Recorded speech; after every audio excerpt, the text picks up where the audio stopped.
trained you all this while to be a killer.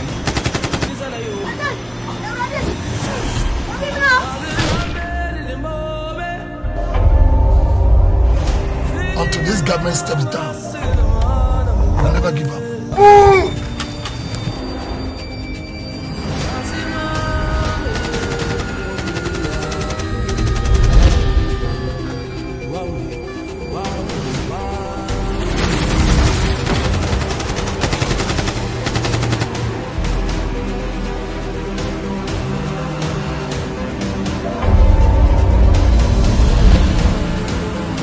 This is just the beginning, and the war has begun.